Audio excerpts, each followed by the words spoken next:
Good afternoon, everyone. Thank you for coming out to this late-breaking session. The theme of our session here, of course, is involved with Atlantic hurricane season. What we're going to be looking at specifically are studies that include understanding atmosphere, ocean, and landscape evolution during any one of the number of different hurricanes that we had in the 2017 hurricane season. The first few talks here will be organized around understanding geomorphology of landscapes and of coastal areas as well. Our first speaker today is John Goff, who is a research scientist at the University of Texas Institute of Geophysics, and the title of his talk is An Outflow Event on the Left Side of Harvey, Erosion of Barrier Sand and Seaward Transport Through the Aransas Pass. Thank you, Jeff, and thank you all for showing up. Let's go right to the first slide here. Hurricane Harvey hit the Texas coast twice, as everybody knows. And when it hit the first time, it did a significant amount of damage to communities like Rockport here and Port Aransas, even though they were on the left side and therefore presumably the less damaging side of the storm. Now, Port Aransas is a place we know quite well as marine geoscientists. We lead a marine geology and geophysics field course, and we've been there twice, once in 2009 and 2012. And our multi-beam surveys that we've collected with our students include Aransas Pass here, which is a deep water channel inlet that services the Corpus Christi ship channel leading to Corpus Christi Harbor, and also Lydia Ann Channel, which is a tidal channel that connects the waters of Aransas Bay and Capano Bay to Aransas Pass itself. Now, having these two pre-storm surveys, therefore it gives us an opportunity to do comparative study with a post-storm survey, which we did indeed collect 1 month after the storm as part of our Jackson School's rapid response effort. And we were specifically interested in addressing, if not completely solving, this important but basic question: how did Harvey impact barrier island sediments? Now, being on the left side of the storm, one might have assumed that Port Aransas would have been fairly buffered from surge effects, but that was actually not the case. This map here shows the preliminary ADCIRC storm surge hindcast. This is provided by Clint Dawson at the University of Texas, and this shows the maximum surge predicted based on the actual wind field, not the predicted wind fields. That's why they call it a hindcast rather than a forecast. And you can see over here on the right side of the storm that we have our expected landward directed surge, with waters piling up on the seaward side of both the barrier island here and also on the inland bays, quite a significant amount of surge.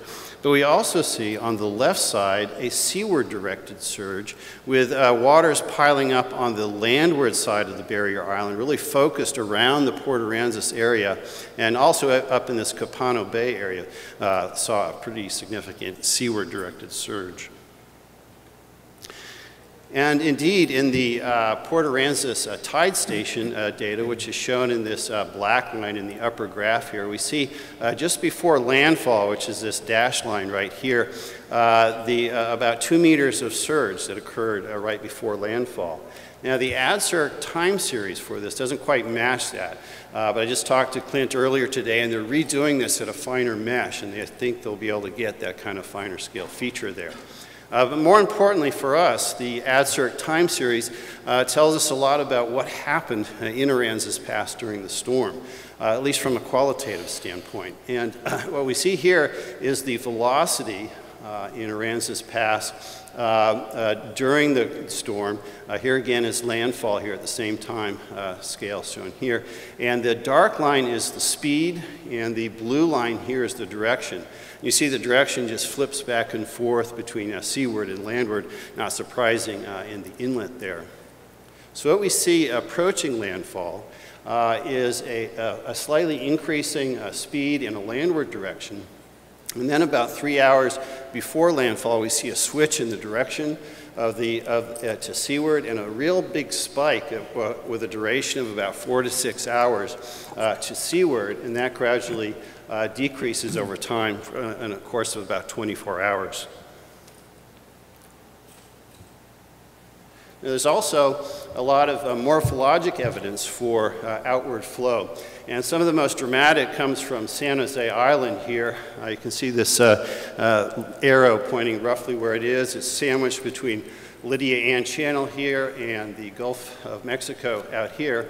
And we can see, I'll just point out, in Lydia Ann Channel also acts as a parking lot for a lot of barges.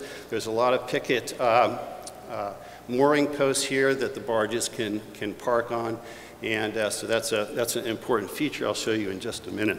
And so what I'm going to do here is go back and forth between the post-storm. This is February, so that's about 6 months prior to the storm, and I go to just after the storm. So that's after the storm, before, after, and you can see pretty clearly the primary effects of the storm here. On the foredunes here, I completely dissected the foredunes here.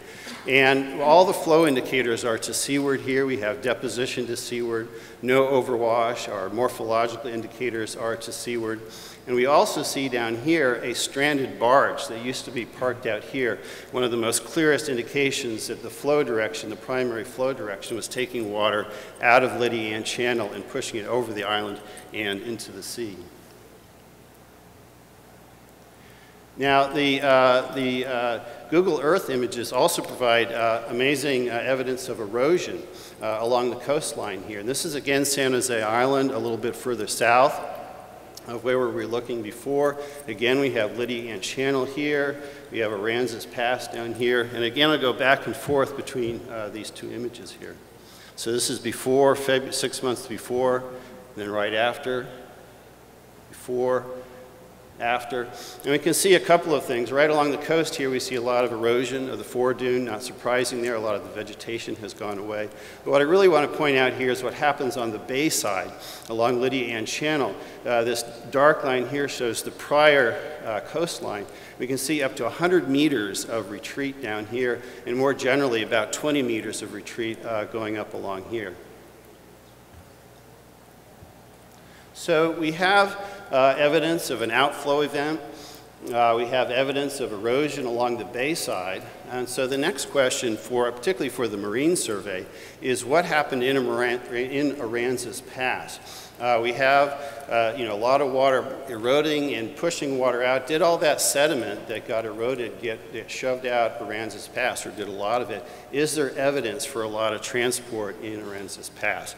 But before we get to looking at the before and after, I first want to look at the two surveys that occurred before. So 2009 to 2012 to see what happened before the storm hit. So this is 2009, 2012, back and forth, back and forth. And we really don't see a whole lot of evidence for change here.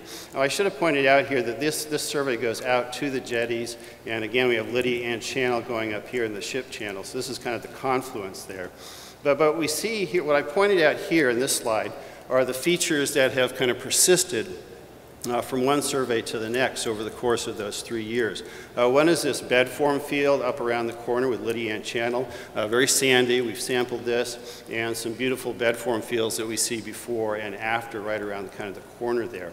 We see a really deep hole here, and in here we see, I hope you can see that, but there's some arcuate bed forms which are pointed to seaward, and we can map those from 2009 to 2012 one-to-one correspondence, so there wasn't a whole lot of change there. We see a series of scarps here that persisted, and these we presume are excavations into older, more competent material that is able to maintain these scarps. Whether that excavation was man-made or natural, I'm not entirely sure what the dredging history of this channel is. Then also out here between the jetties, we see these oblique bed forms, and those also persisted from one survey to the next. Okay, this map shows the difference map between those two surveys. So I've simply subtracted the 2012 from the 2009. Here, blue indicates a negative difference, so an erosion. Red indicates a positive difference or an accumulation. And you can see the scale here really kind of washes out all this data. And the reason I use this scale is because I use the same scale for both maps, so you can really see the difference between the two when I put up the next one. But we see here, for example, in the basin of Aransas Pass, a lot of white, so not a lot of difference there. There's a little bit of erosion up here at the confluence. We see a little bit of deposition in that sand wave field that we saw up there. See a little bit of erosion along these scarps here, not a lot, but they do retreat just a touch. And then these largest bed forms here, and also these bed forms here, we see these paired red-blue pairings, which indicate that the bed forms are generally migrating to seaward. Okay, let's go on now to the 2012 to 2017 comparison, and I'll throw up 2012 again just to make sure we have that comparison. So that's 2012, 2017, so that's post-storm, 2012, 17. One more time, because there's a lot of changes going on here. And so I'll point out I pointed out here in the annotation the big ones here. For example, that big bed form field we had there is now gone. And instead we see that the scarp that was here seems to extend further around the point. So it looks like we've removed a lot of sand and exposed this scarp down here even further up into Lydia Ann Channel. Perhaps the biggest change is down here where we had a purple basin with these arcuate bed forms now is largely filled in. We don't see the purple, we just see the blue and light blue. And the bed forms are small and straight rather than large or medium and arcuate. So those are all gone. The scarp here is retreated quite a bit more. That'll be more evident in the next plot. But the one thing that did kind of persist were these large oblique bed forms down here. Okay, so this now is the difference map between those two. You can now see the depth of color because there's a whole lot more difference. Not only are we, I wouldn't say an order of magnitude more change than we saw before, but a lot of change and also a lot of differences in sign than we saw before. For example, around this confluence, we used to have a little bit of erosion. Now we have a whole lot of deposition. The most deposition is in this basin right here, where we had that big basin with those bed forms. We have up to 6.5 meters of accumulation in that basin, which is pretty outrageous here. And we see all through the basin here, a lot of red here, where before we had essentially no change whatsoever. And we see that behavior, that red behavior, the accumulation continue on up Lydia Ann Channel. I should say we have a lot more data up Lydia Ann Channel, but in the interest of time, I'm just focusing on this data. But it's not all a story of deposition. We also have a lot of erosion, and nowhere more focused than in this region right here, where we exposed that scarp and removed a lot of those bed forms there.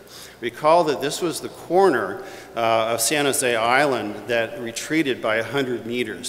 So that large amount of erosion we saw on land is mirrored by erosion down here with up to 4 meters of erosion. And that there's an erosional band that maintains itself on the east side of Lydia Ann Channel adjacent to San Jose Island that continues on up there. We also saw a lot for very deep blue along these scarps here, but then there's these old features down here that did maintain some character to them and again moved to seaward. So I'm not sure what those big things are, but they're pretty interesting there. But they're the one thing that seems to have persisted. Okay. So what we have here is a story indicating a whole lot of erosion and a whole lot of deposition. It's unlikely that both of those things happened at the same time. I think when we look at this, that it's likely that the erosion occurred at the peak of the outflow event, and that the erosion probably occurred in the waning phases as allowing sand to drop out of suspension.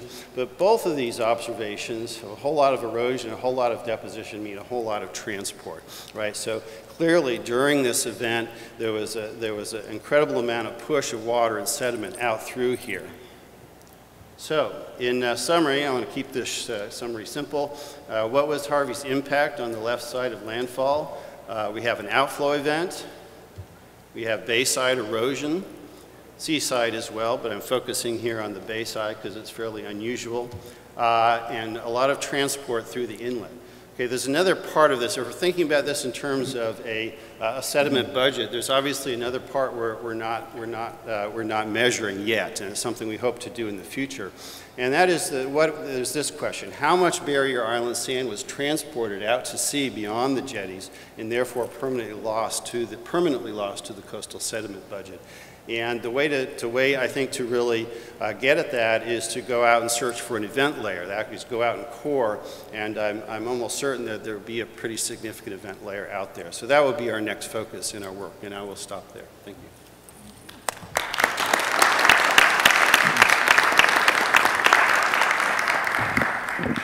You have a quick question for John?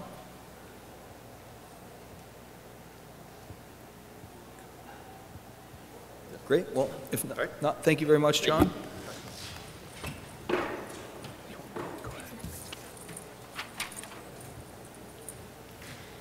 Okay, next up we have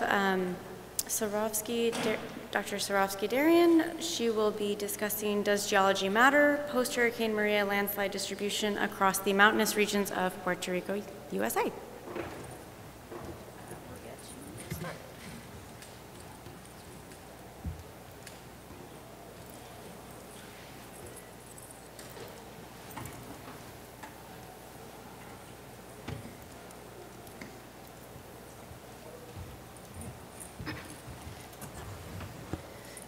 All right.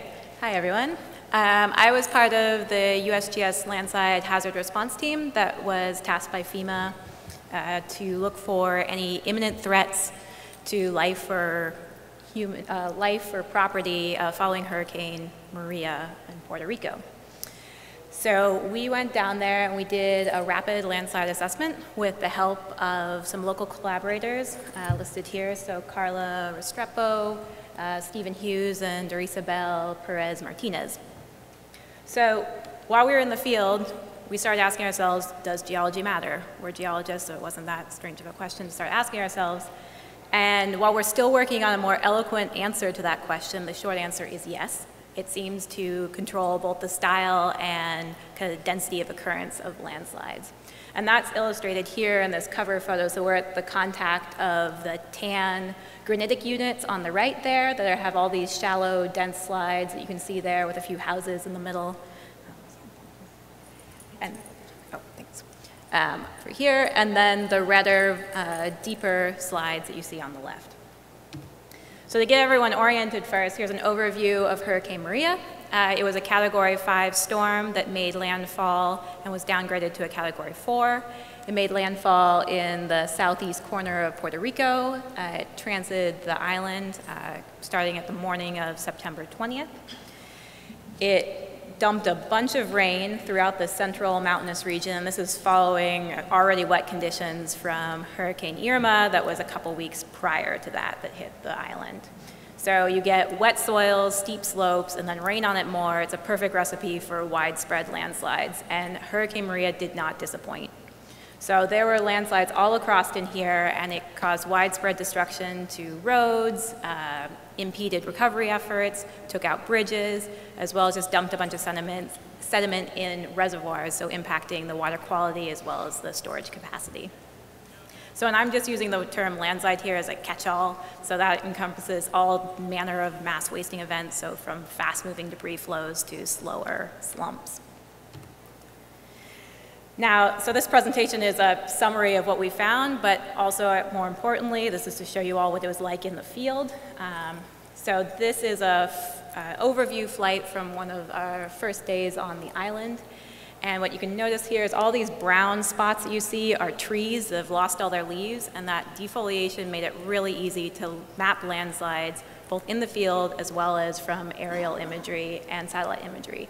So before getting out to the field, we looked at kind of sub-meter resolution imagery following the storm and started mapping out each individual slide. And as you're kind of getting a sense of here, there were a lot of them. So it quickly became untenable to map them out individually. So we came up with a 3-category system to map out just the density of the landslides. So we checked that map that we had in the field, both with these sort of overview flights as well as by driving around. We're also looking for any large bedrock landslides, so kind of OSO scale slides, and kind of what was on everyone's mind was in 1985, the Memes landslide, which was the deadliest landslide in the US, was in Puerto Rico, near Ponce.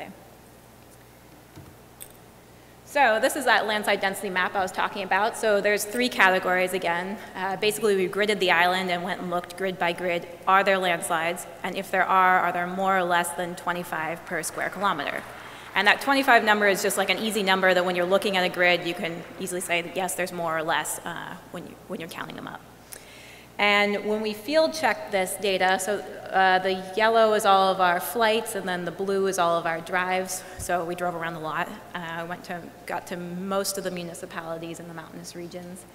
We were finding that that's a pretty conservative estimate. That 25 number in the high density boxes, which are the darkest red there are usually way more than that in the high density regions. Additionally, we kind of tried to do a rough estimate of the event scale number, and we found there's probably more than 50,000 slides that were triggered by this event alone. So we had this course map, and then the next question was, okay, is there anything more we can use to differentiate the highest density zones? So before I tour you through the island, let's get everyone oriented geologically. So Puerto Rico has fairly complex geology, but this is a simplified terrain map. The takeaways are up here in the north. Those are all the carbonate, so this is karst topography, really dramatic relief up there. All the browns kind of in the middle belt here are various volcaniclastic rocks. And then these light green blobs here and here are your granitic batholiths, so your intrusive granites. So let's hit the road. This was a drive in the western region along Puerto Rico 109. And it was a 2-lane major road that connected Añasco, which is about 30,000 people, to San Sebastian, which is about 70,000 people, with a few other smaller communities along the way.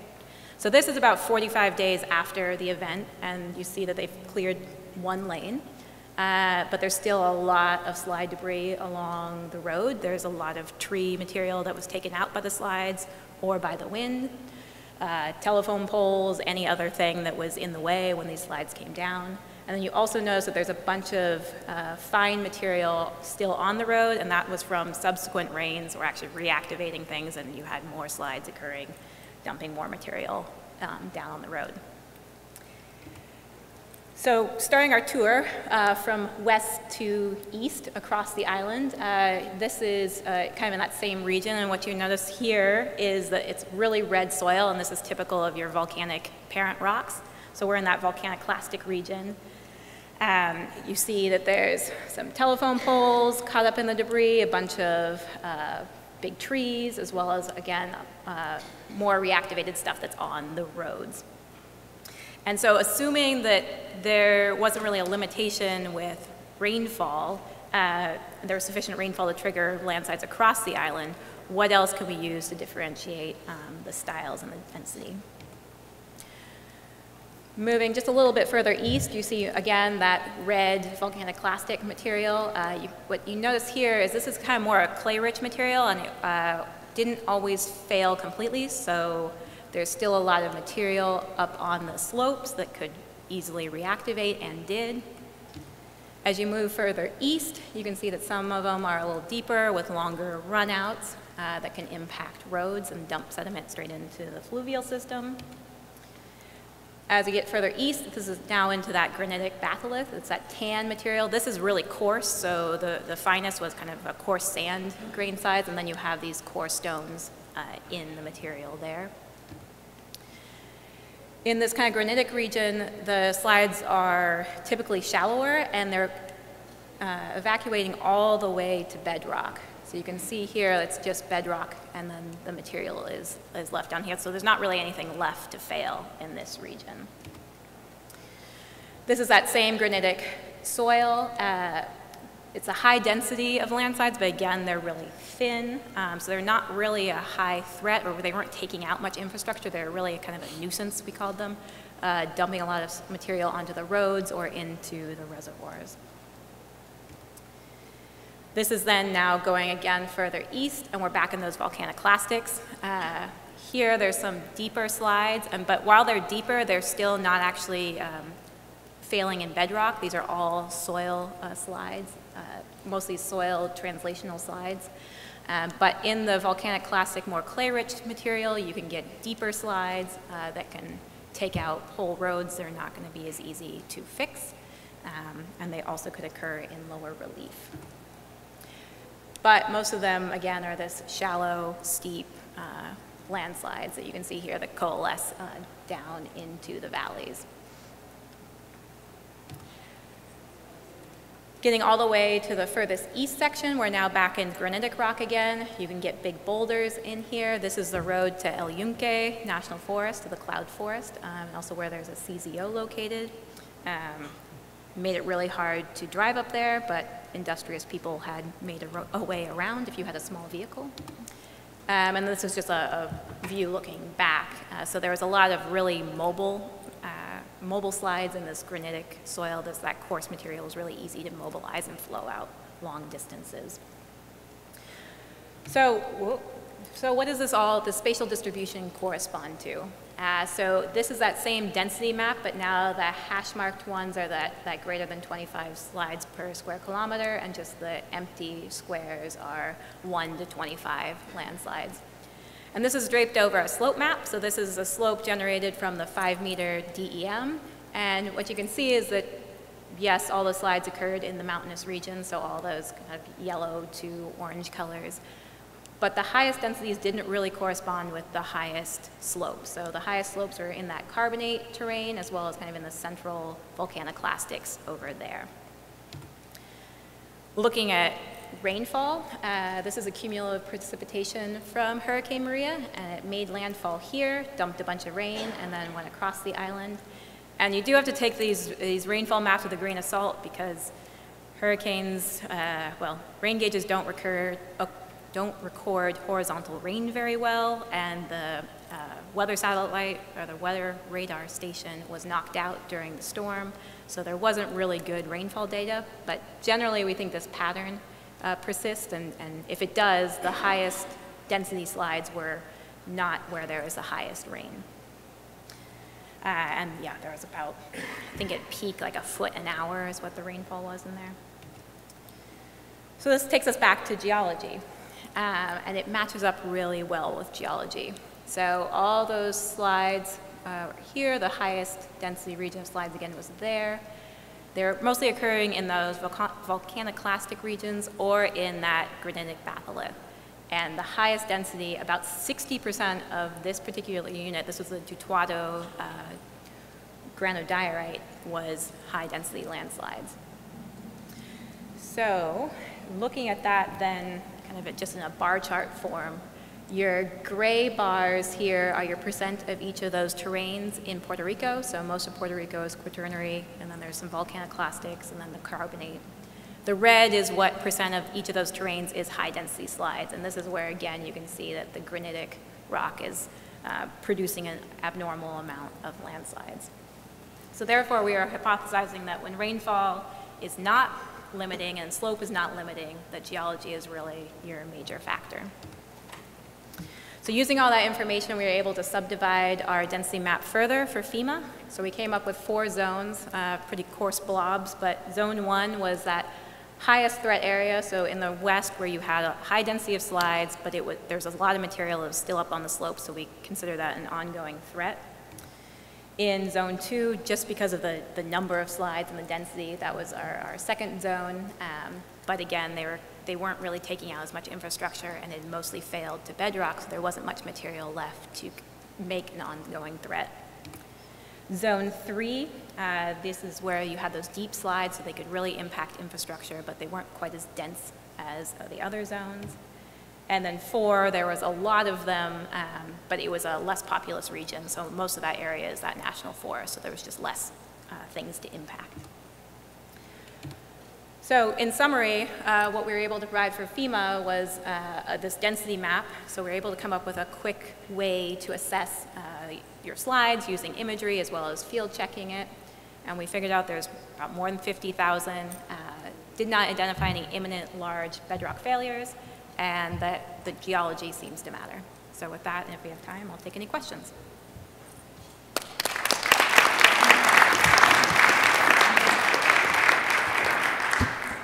Time for a quick question or two. In the back? Yeah. Why do you think it is that those particular geologies were the areas of the highest landslide density?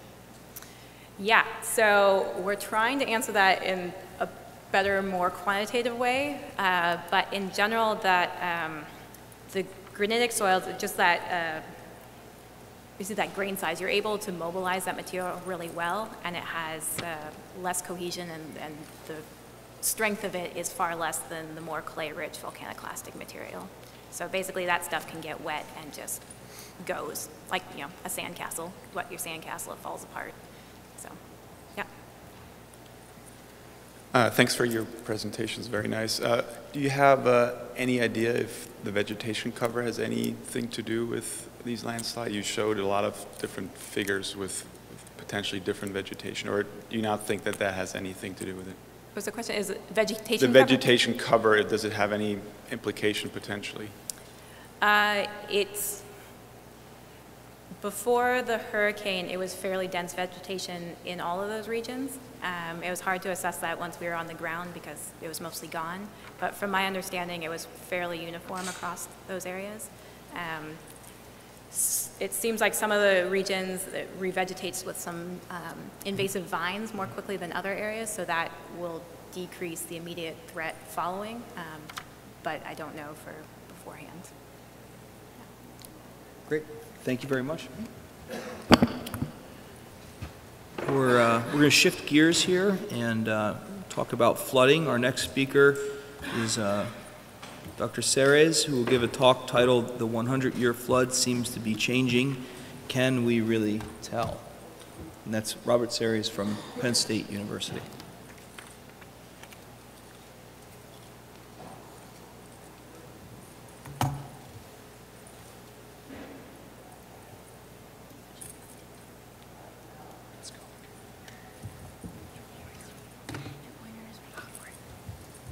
Okay, thank you. I'm Rob Ceres. I'm a doctoral candidate at Penn State in atmospheric science, and I'm presenting on behalf of myself and my two advisors, Dr. Chris Forrest and Dr. Keller. And what I'd like to talk to you today about is a little bit of the motivation of why we're looking at the 100-year storm surge as a metric and why it matters.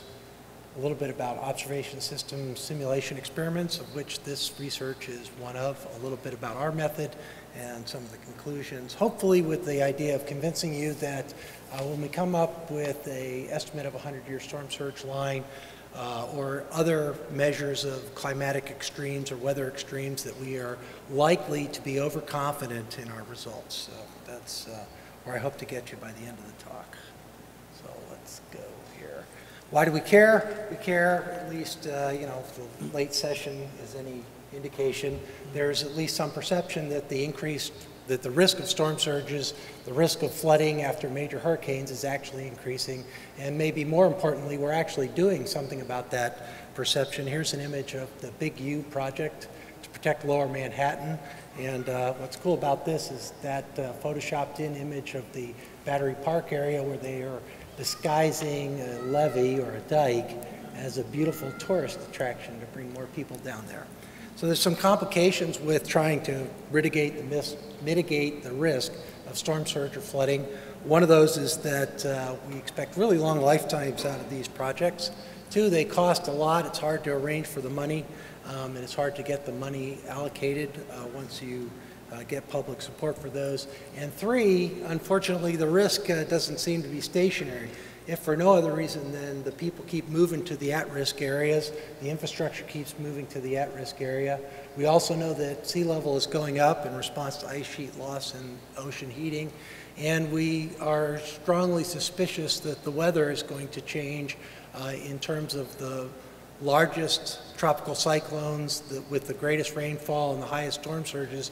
We're thinking that they're going to be more intense and more frequent, although the evidence is less compelling for that, perhaps. So in a traditional approach to mitigating the risk of storm surge or flooding, what we do is we make some kind of scientific assessment of the risk. Then we design and build to a standard. In the US, that standard is almost always the 100-year storm surge or the 100-year flood line, unless it's a higher flood line like the 500-year storm line, which is often used for things like police stations or fire stations and hospitals. Once we come up with that standard and we have an estimate of the risk, when we go ahead and build something like a levee, we'll try to design it to that standard, and we'll add a little margin, a couple feet over the top of that, and a little extra width in the thing to make sure it stays safe. We'll build it, and then we'll do a proverbial eye cover, cover our eyes and hope for the best, make sure it lasts, and hope we don't have a Katrina-like surprise at the end of it. More recently, scientists have proposed and policymakers are doing, building, designing right now, adaptive risk management strategies. And in that situation, you're doing largely what you did before. You're estimating the risk and you're designing to a standard. But then when you go to that design and you go to the build phase, what you're doing is you're leaving in that design some provisions for adapting to future increases in risk. The idea being that after you build it, you'll monitor the situation, you'll reassess, you'll look for signposts that tell you, by golly, the risk has increased, and therefore that will trigger a new response, a new pre-planned response. And the idea here being to lower the initial costs. As I mentioned, getting funding for these projects can be quite hard, or the idea of spreading the cost out over a longer period of time, or if your bad risk estimates don't pan out, you might avoid that cost altogether. But the important point is we need a signpost for that kind of strategy to work, to see those kinds of savings. Will we see it? And in the case of the US, that signpost is probably going to be a change to the 100-year flood. So I'm going to take a little diversion here and talk about observation system simulations in general, or OSSE experiments. And in traditional science, what we heard in the previous two demonstrations is you have some laws of nature which are driving reality. And then in the case of like landslides, we're trying to take observations and get some learning from those observations that help us understand the reality and laws of nature that are behind that. Observation system simulation experiments are similar in that we start with some laws of nature that we invent ourselves. We're calling, in this case, a nature state. We completely understand the nature state. And from that nature state, we're going to simulate or derive some nature runs. So instead of just having one reality, we can have as many as we want, so we can get statistically significant results. And from those multiple realities, we can make observations. We can design observations without constraints to current instruments or anything like that. We can imagine whatever observations we want. And we learn from those observations. The trick here is that we're not learning about the nature state because we already know everything about that.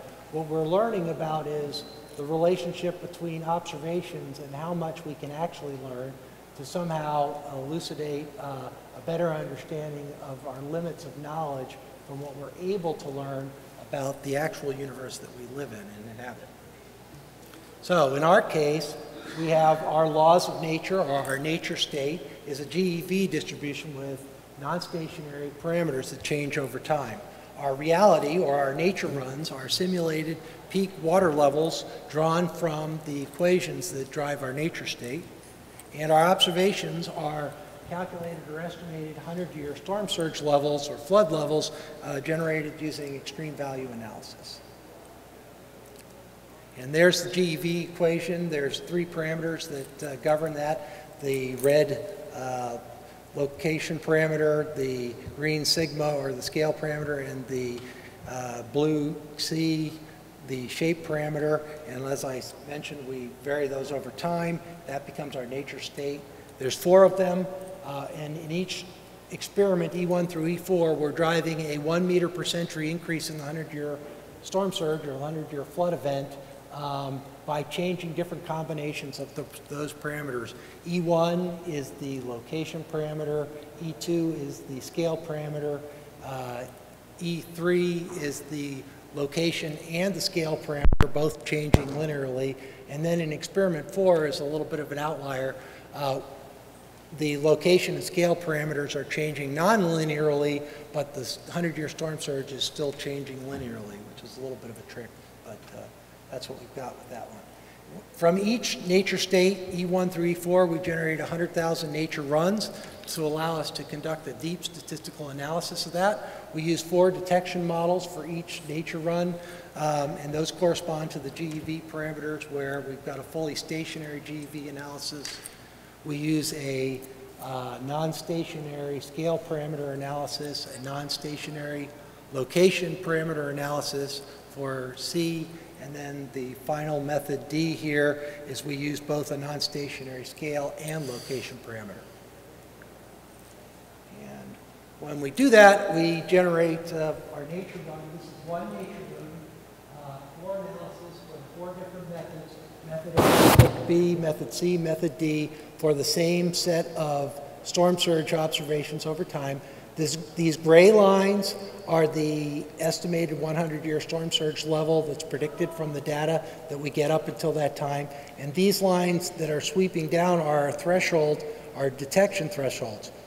It's pretty simple. When the estimated storm surge, 100-year storm surge exceeds the threshold, we declare detection and we can record what time it occurred. And if I aggregate that, I can tell for each experiment how frequently we were able to detect an increase in the 100-year storm surge depending on which method we use. A couple takeaways here. In the aggregate sense, our best detections occurred about half of the time after about 100 years in most of the cases. There's a really big difference between the best detections and the worst detections, that is to say, in the performance of our detection models, our statistical models that we used, where the best performance occurs, not too surprisingly perhaps, when our observation system, our GeV analysis for the observation system, matched what was actually happening in the nature state, in the statistics behind the nature state. When they didn't match, you got these really big errors. And in this last plot here of E4, there was a linear change to the 100-year storm surge, but the change to the shape and scale parameters was nonlinear, and none of our observation methods mimicked that. And so this scenario, in this experiment, all the detections were delayed, were subpar compared to the others. And we can display the same sort of concept here in terms of the probability density function for each analysis method and each experiment. Point being that every combination of an analysis method and the experiment design produces a differently centered and differently shaped probability density function. These vertical lines here, they mark what the nature state value for the 100-year storm surge actually is. And you can see that none of the methods exactly captures the nature state value, and that they're all over the place in terms of which one works best and when. And one thing to remember here, in our experiment, we knew what the nature state was. In reality, we don't know what the parameters that are actually driving the situation. Let's see where we are. I can express that another way in terms of thinking about the bias in our results. We want additional observations. We hope that additional observations will cause our estimated value to converge on the value that is inherent in the nature state. And that does occur over time when the model and the nature state are aligned. But when they're different, the answer actually diverges from the nature state. Our estimate diverges from the nature state, a particularly bad outcome. And again, in experiment E4, where there's no corresponding model to the nature state, none of the models converge to the actual answer. And what conclusions can we draw from that? Well, oops, sorry, one too many. Well, a couple thoughts. One, we asked, can we detect a change to the 100-year storm surge? Yeah, we can detect it. It does take a long time. In our case, we were looking for 95% confidence, and it took an average of 100 years in most cases. But with some significant caveats, any mismatch between the nature state and our observation system will introduce biases, And frankly, that's a source of additional deep uncertainty, which usually is not considered in any GEV analysis. If you want more details, we wrote a paper on this, and that's the discussion. Thank you. Thank you very much.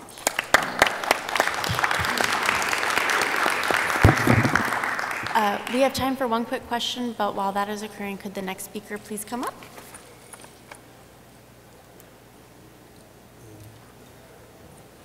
Did we have any questions for Dr. Ceres? Sorry, Robert Ceres? Sorry, not yet. Oh, okay then. Then our next speaker is going to be Pan. I think I got your first name wrong. I'm sorry. Young Pun. Young Pond, sorry. And he will be discussing impacts of a large array of offshore wind farms on precipitation during Hurricane Harvey.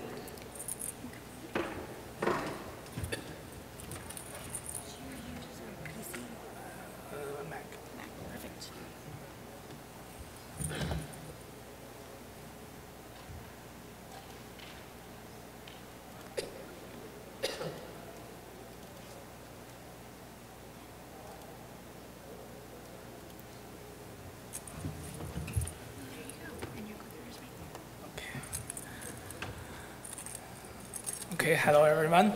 My name is Yang Pan. I'm a PhD student from University of Delaware, and my presenting topic is the impacts of large offshore wind farms on precipitation during Hurricane Harvey. And this work is done by me and my advisor, Christine Archer.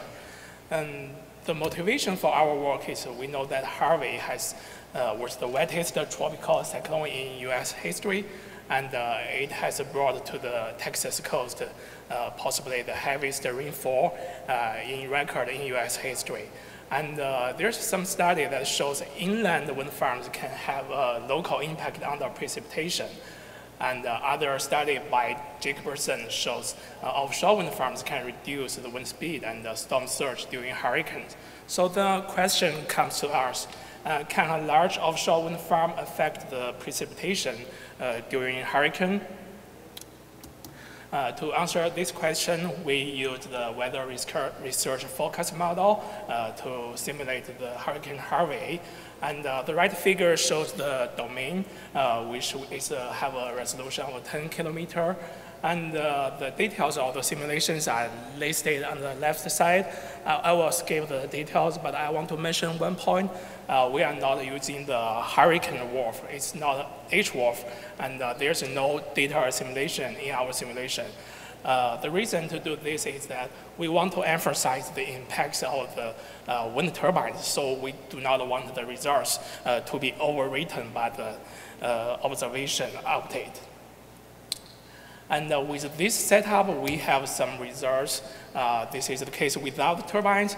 And the left figure shows the time series of the minimum sea level pressure. We can see that the prediction model follows the trend of the observations most of the times, except for the times when hurricane has the strongest intensity. But we can still notice that the timing of the smallest values match very well. And the right figure shows the prediction of the tracker of the hurricane model. And we can see that from August 25 to August 29, the prediction model matched very well with the observations. But after August 29, it's beginning to a little off from the observations. So we decided to only use the results from August 25 to August 29. We think this is reasonable because most of the rainy days are within this time period. So we compared the precipitation during these 4 days with some validation data. And the data are from Harris County flood control system. We pick one point from our model, which is near the downtown Houston, and then we take about 15 points, 15 gauges, and averaging the data, which are shown on the figure. And we can see that the prediction model generally underestimated the precipitation. But most of the times, the prediction are still within the error bar. And especially for the two peaks in the middle, the timing of the two peaks are very close to the timing of the observations. Since considering we are not using HWRF and we do not have any data simulation, we think the results can be acceptable. So now we have the results without the turbines, and to model the wind farms in the hurricanes, we use the Fitch wind farm parameterization, which is the most widely used parameterization in mesoscale simulations. And the Fitch wind farm parameterization modeled the wind farm as a momentum sink and added turbulence kinetic energy TKE source. And both of these equations need the input from the thrust coefficient and the power coefficient, and which are shown in the left figure.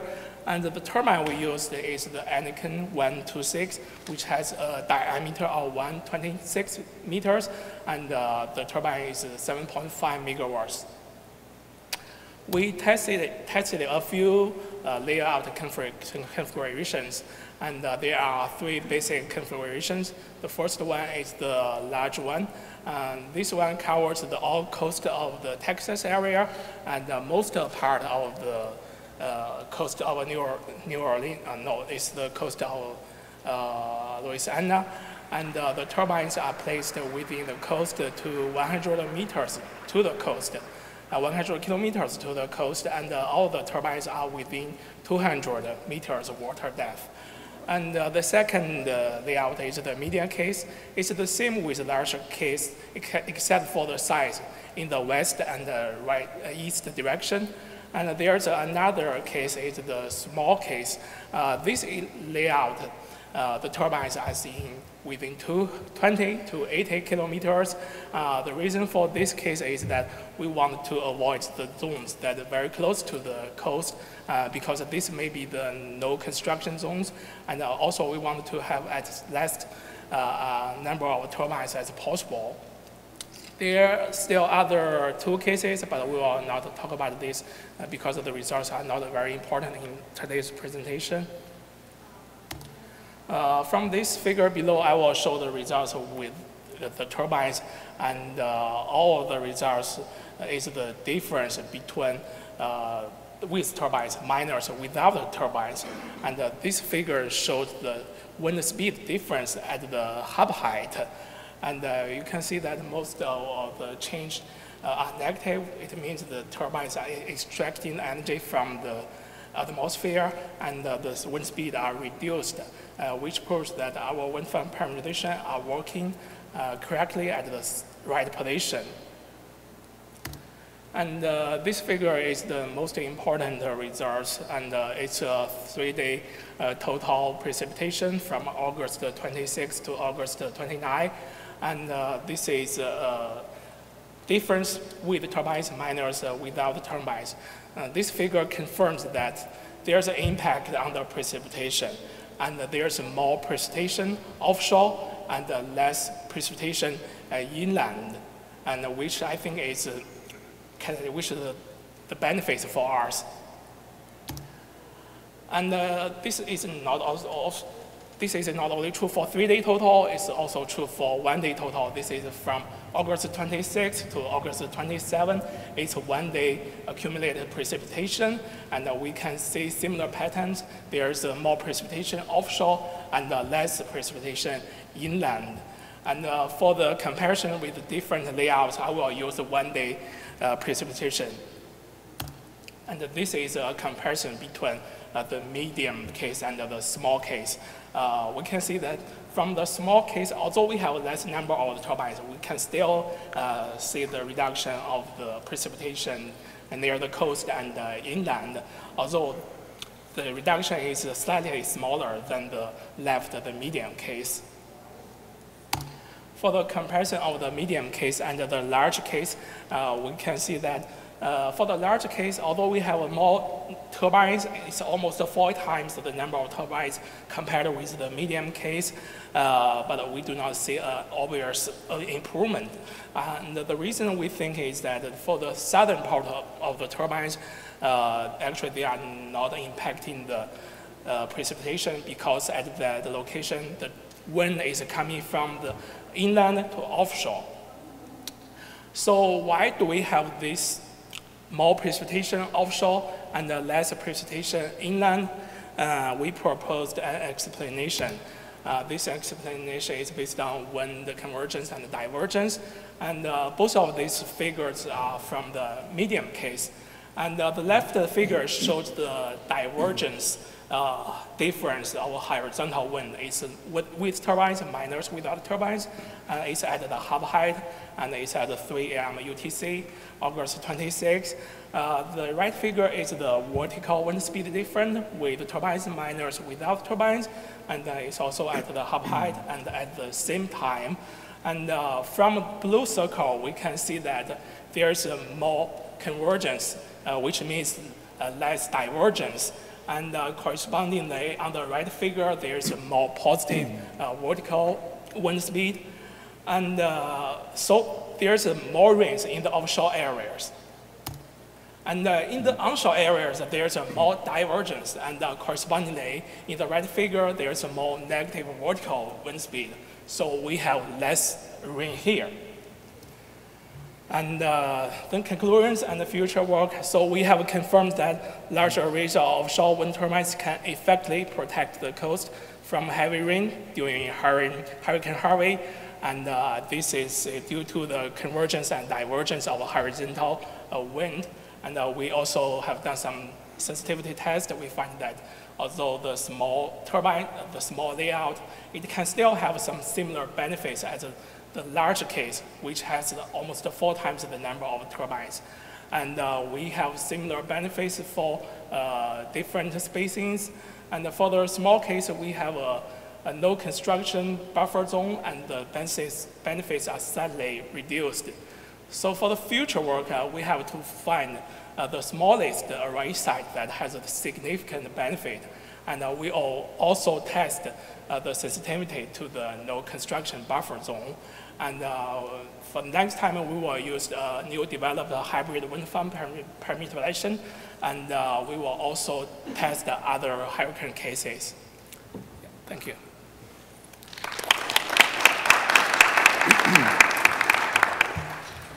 Are there any questions for Young? Yeah, one of the limitations of the Jacobson study was that they compared to other models, but they didn't do much of a comparison to observations in terms of the hurricane wind field. Do you have plans to take a look at the observations to compare your control case to see if your wind field is realistic? You mean Jacobson, the paper? No, your control case for Harvey. Okay. So, do you have plans to look at observations to compare to wind field to see how good it is? Yeah, we will also compare the wind field, but right now, because the focus is on the precipitation, and so this time we just compare the data of the precipitation.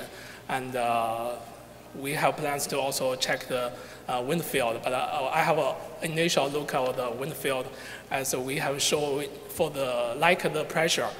We have a 200 millibars pressure difference from the observations, and also there's some difference from the observations about the wind field. But I think we will have a more, because this reservation is like 10 kilometers, we need to have a finer domain to resolve this field. And so maybe in later research, I will check that. Any last questions? I'll ask one quick question. Are there any examples of wind farms actually standing up to 50+ meter per second winds associated with hurricanes? Actually, the results showed here is most of the turbines are, the wind speed at 34 meters per second. So there's a cutoff speed. When the wind is over 34 meters, the wind turbines are shut down. So you see the effects are not around the hurricane center. It's actually to the right of the hurricane center, where the wind speed is not super high. So near the hurricane center and to the left of the hurricane center, actually there's no obvious effects. Okay. Okay. Thank you. Our next speaker will be talking about real-time monitoring of 2017 hurricanes and typhoons with lightning.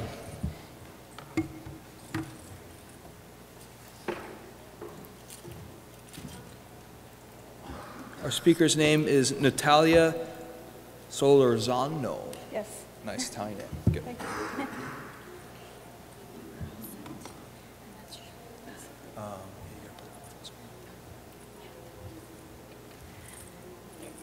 Thanks for attending this session. So yes, I'm going to talk about real-time monitoring of 2017 tropical cyclones, DC's tropical cyclones with lightning. My name is Natalia, and I'm also going to be talking about a public new website that we have that combines satellite data, especially microwave, passive microwave, and lightning. And one of the questions that I will address partially is what happens to tropical cyclones if we can observe lightning, and what does that mean in terms of the convection and the heat engine that keeps the tropical cyclone going. So I would like first to just give you a summary of my talk. So I'm going to talk about the main questions we have about the product that we created, what we saw in 2017, and also I'm going to talk about the database, then figures. I'm going to present some figures of the products that we already have online and future products and other applications, and then later the conclusion. So the product is a long acronym. We call it WOOLEN TC, WOOLEN. It's from the Worldwide Lightning Location Network, so we call it WOOLEN, and tropical cyclones. So because the product we initially thought about just having lightning and tropical cyclones, and it kept this name. And what it does is that it provides, this is the website where the product is. It's available right now. And it provides a semi-real-time visualization of lightning, satellite data, especially microwave, and other parameters such as sea surface height. This is still a work that is ongoing. The goals here are to see what we can learn when we combine lightning and passive microwave satellite data, since we have lightning measured on a global scale at all times.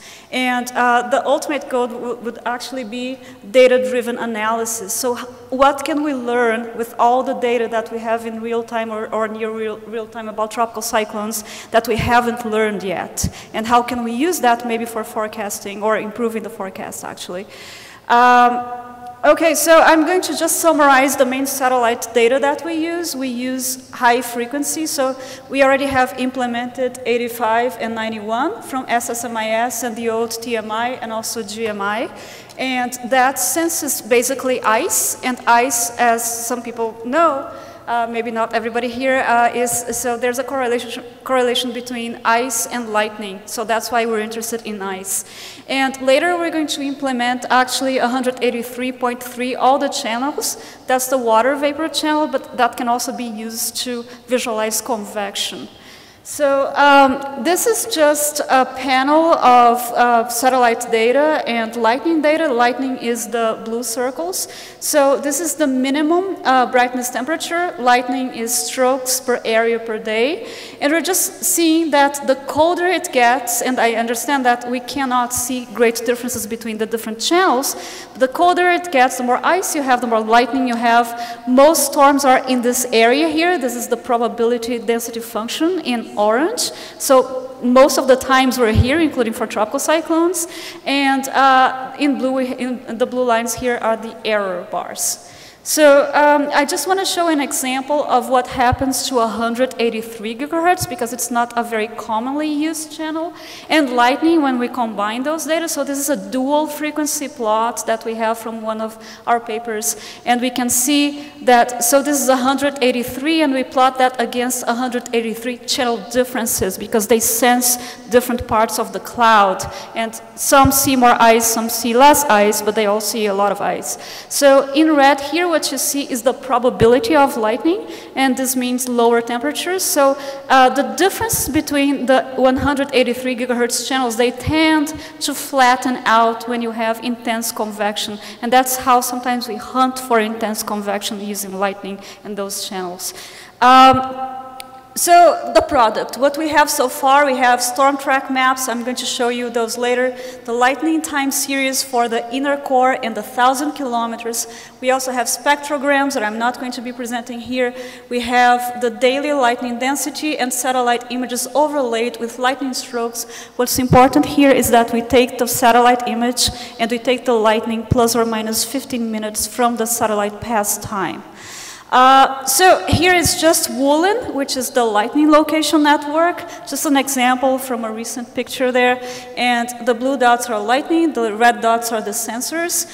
What you need to take away from this is that Woolen detects intense lightning. It's cloud to ground, it's VLF, and its accuracy is about 10 kilometers. Moving on here, so I'm just going to show some case studies. This is Maria. This is the track that we have directly from our website. This information is also from the website, the way it's displayed. And we have here the time series of the lightning. So the blue bars are the lightning, the blue line is the wind, and then the orange line is the pressure. So as you see here, when Maria was the most intense, there was some lightning, and then finally you see a peak here in lightning that happens statistically. I'm sorry, I forgot to say that that's inner core lightning. So statistically it's observed that the inner core lightning actually tends to peak before weakening of the tropical cyclone. The rain bands are actually the opposite. They peak before the intensification of the tropical cyclone, so that's why lightning can be important. What I have here now is examples from the website on the left. So that's 91 gigahertz, so ice that we're looking at. That's Maria, and the black circles are lightning.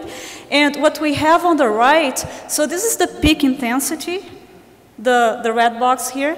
And what we have here on the right is actually a reconstruction of brightness temperatures, in this case 91, but using lightning. So we're using these relationships that we get from global lightning and try to understand what's happening to convection when we do not have satellite data. So when the satellite misses the pass, we still can recover, as you see the pixelated colors there, are the recovered brightness temperatures. Moving on here, so I'm going to move on to Irma. What we see on the left is not from our website, but it's a pretty picture that has Irma going through its intensity changes, and in black we have the main intensification, or actually the peak of intensity. Here we have the same kind of graph that we have in our product, so we have the blue bars again are lightning, and we see this is the period when it was the most intense, and Irma had just widespread lightning. This is inner core lightning again, so we don't see any significant peaks before weakening. This is a study that is not part of our website, but this is from one beta tester of our product, Owen Callan. So he's from NASA. And what you see here is the yellow circles are lightning. You have the eye of Irma here, and you have a hot tower here, also accompanied by lightning. And this is from GPM, so 3D. What I have here now is Irma, but the high frequency is the water vapor channel. We're just testing to see if we actually can pick up convection. So it's this kind of analysis that we have here, but with just snapshots of the tropical cyclone. So going back to that, 183, we can see that the black circles are associated with deep convection, and this is something that we can see statistically. And what we see here is just an edge detection procedure, but just to see what happened. Those are conditions that are pretty well known for 183.3. So when you look at 183.3 differences between the channels, then you can actually detect deep convection. So that was the goal of those figures. So detecting deep convection with lighting and see how that worked. Here we have just the whole Irma happening here. Sometimes you see the black circles of lightning just popping out from the eye, and you also can see that sometimes the satellite just misses the pass. And what you see on the right, this is all for the peak intensity again, is, here, so that red box. is reconstructed temperatures. Here we only had lightning in the rain band, so we could only reconstruct from there, and again, that's 85 gigahertz, lots of ice. So here we have also SSHA, sea surface height anomalies, and we're looking at 5 days averages. The gray circles here are the lightning, but just in the inner core. And you can see that the tropical cyclone left this path of cooler areas, so lower heights, but then the conditions were favorable, so it evolved. And you can see that in the eye of Irma, there wasn't much lightning, so that's what we're trying to understand what's happening to the heat engine of Irma. And now, finally, we have Harvey here. So Harvey, inner core lightning. You can see there was a peak here when weakening. You can also see the red box is rapid intensification, pressure dropping really fast. On the right, we have, again, reconstructed temperatures for a mist pass. We have here SSHA, again, sea surface height anomalies. And what happened to Harvey was that you have pretty high SSHA, and that kept Harvey going and making landfall. And you also had lots of lightning. If you compare to Irma, actually, that's much more in the inner core. So that's, you see, over 5 days what happened to Harvey. So here, finally, is just Ophelia. Ophelia, as we know, it was not a very typical tropical cyclone. It went to very high latitudes. Here we have inner core on the left. Here we have 1,000 kilometers, the radius, so goes well beyond the inner core. But what's interesting here is that you see as Ophelia moved north, the lightning just shut off because there's no conditions to keep the lightning going. Ophelia, on the other hand, kept going for a while, but we cannot make any analysis with the lightning. So for the future, what we want to do, we have the website updating now every 4 hours with those products that I showed you, except for SSHA, for example, that's not there yet. We also want to have raw data, so researchers can actually use the raw data to investigate what's happening to the tropical cyclones. One thing that I forgot to mention is that researchers actually used this website a lot, for example, for Maria, because as many people mentioned here, the radar just shut down because of the storm, so many people use the woolen product. And in the near future, we want to update that product every hour instead of every 4 hours. As a conclusion, I just wanted to say that we used this product for the latest season, and it worked well, and it actually allowed us to see what was happening to the lightning right before intensification, and if the tropical cyclone was likely to intensify or not. So it could be a good tool for forecasting, nowcasting, and we're hoping that people get to use more and more of this tool. And this is the end of my presentation. Thanks for being here. Just some acknowledgements. And also, I wanted to just put some references here, some of our papers that we have used just to build the idea of this website. Thanks.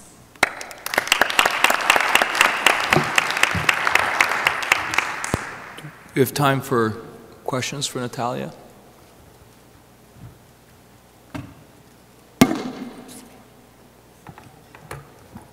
Questions? No questions? Okay, thank you, Natalia. Thanks. Our next speaker is Megan Miller from Arizona State University. The title of her talk is The Impact of Local Land Subsidence and Global Sea Level Rise on Flood Severity in Houston, Galveston, caused by Hurricane Harvey.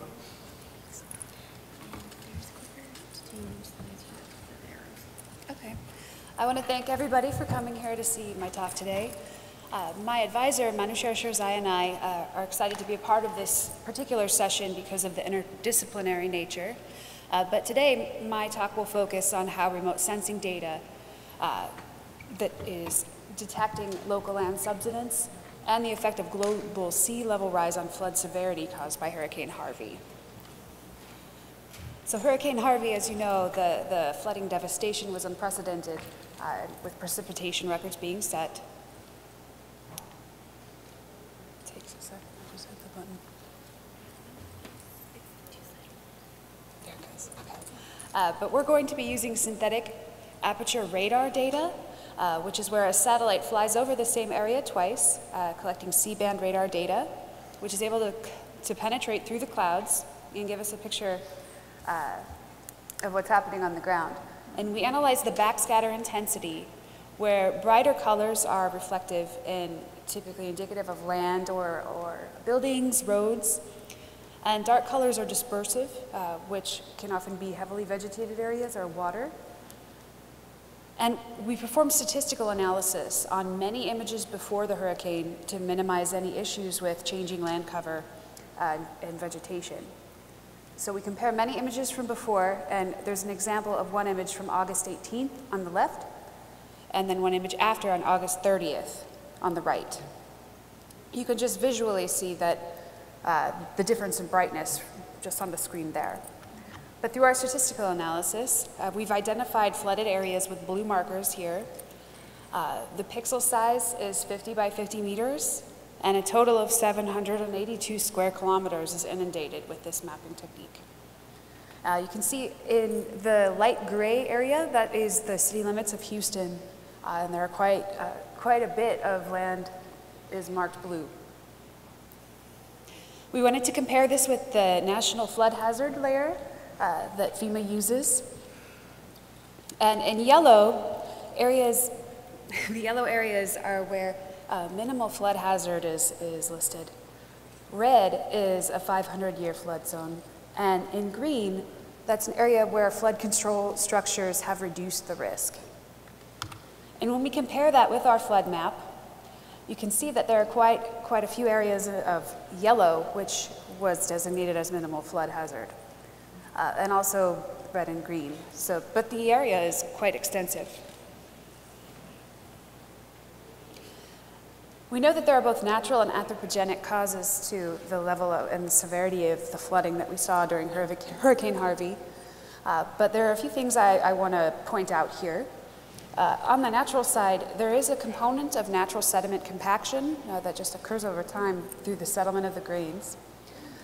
We also have the storm tide and the amount and duration of precipitation, but there are human influences on many of the factors that we think intensified this flooding. So paving over permeable land, which increases runoff and exacerbates flooding, urbanization and wetland loss, rising ocean temperatures that are increasing storm intensity and magnitude, and a steady sea level rise, which is 6.5 millimeters per year as monitored at the tide gauge on Galveston Bay's entrance. And especially the one that is nearest and dearest to my heart is land subsidence, which occurs when oil and aquifers are depleted and fluid is removed. So land subsidence, you can see through the animation here, occurs when we remove water from an aquifer or oil from a reservoir and pass a pre-consolidation stress level, or we draw down below the lowest level that was previously reached, and it puts too much stress onto the matrix. And the grains essentially rearrange themselves, and less volume is there to contain water. And that's because the water was kind of propping open the matrix beforehand. And in this wonderful image from Copeland and Galloway, you can see that in the center of Houston, 7 feet of land subsidence was measured up to 1973. But we wanted to detect more recent subsidence and see how that compares with our flood map. So we again returned to SAR, but this time we're going to be using an interferometric method. So we compare pairs of images, one before and one after in this case, and we take a look at the phase difference between those two acquisitions. And one of the things that tells us is motion towards or away from the satellite. And with a large set of images, you can get a time series of displacement, so the subsidence rate, and extract directional components or project directional components like vertical, which would indicate subsidence. So an example here from the Sentinel-1 satellite, this is a subsidence map, and it also shows uplift. But you could take a look from 20 to negative 20 millimeters per year. And then there are triangles on the map, which are GNSS stations or GPS stations, which is an independent data set which helps us validate our results. Right off the bat, you can see there's a large blue area where we know the city of Houston is. About 20 millimeters per year is that zone there. And there is good agreement between the data sets that we're looking at. So we use Sentinel-1, GNSS, and then also ALOS, which is another satellite here. I'm going to switch to this slide. ALOS is on the left, and it captured a period from July 2007 to January 2011. And you can tell on the map that the colors are relatively cool. So green to blue is subsidence. Yellow to red is uplift. There are multiple salt domes in this region and also active faults. But we're only going to focus here on the subsidence today. And then it seems that subsidence intensifies during the Sentinel time period, which is more recent, from 2015 to 2017. Now, these pixels that I'm showing here are pixels that we identified as flooded previously in the presentation, and they're colored by the subsidence rate. So just visually, it appears there may be a correlation, but we perform statistical analysis to determine if there is one. And our null hypothesis are that flooded areas are randomly distributed with respect to subsiding areas. And there are 4 possible outcomes that we're testing. So yes for subsidence, yes for flooding, no for subsidence, no for flooding. Then we calculate the chi-square statistic and compare that to the inverse of the chi-square cumulative distribution function at the 99% significance level in 1 degree of freedom. And we determine that our chi-square statistic is greater than the theoretical value, and our null hypothesis is rejected. So to put that very simply, flooded areas and subsiding zones are correlated. They're quite strongly correlated for the Sentinel data set, which on the lower right you can see I have a bar chart there where the 3 sigma confidence level is red, 2 sigma is green, and the bar for Sentinels is much higher, and it also passes for ALOS as well. Now I want to move to the coastal setting. We were curious to know whether these flooded areas were from rain or from the storm tide, the storm surge. So now we're going to be integrating a high-resolution digital elevation model topography from LiDAR. And this gives us a 1 meter by 1 meter grid of the land surface. And what we do then is take the highest level of the tide gauge that we see during the storm, which is 1.3 meters, and apply that to the digital elevation model.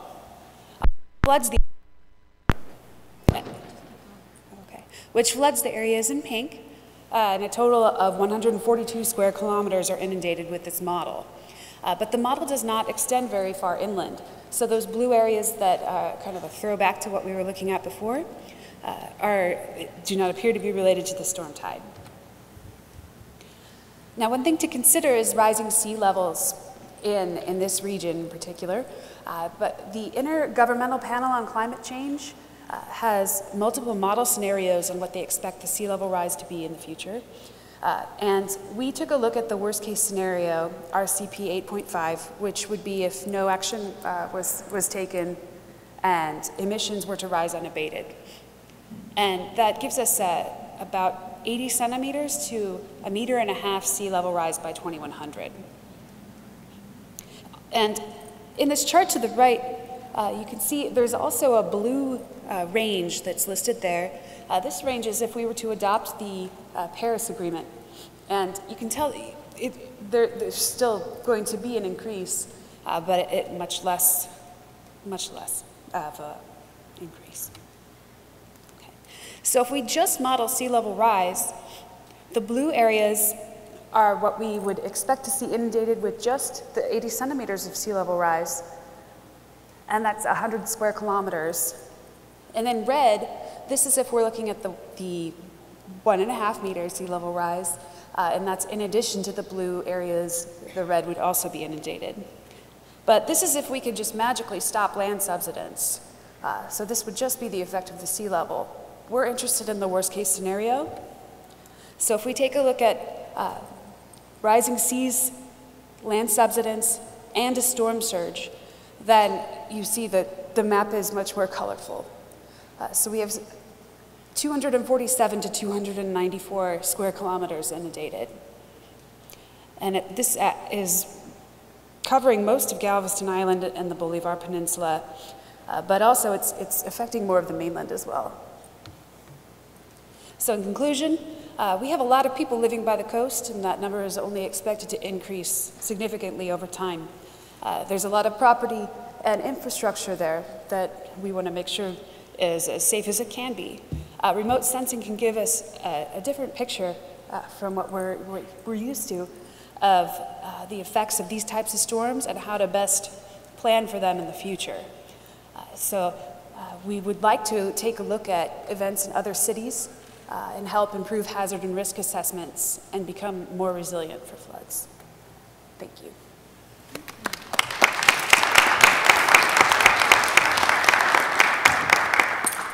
You have questions for Megan?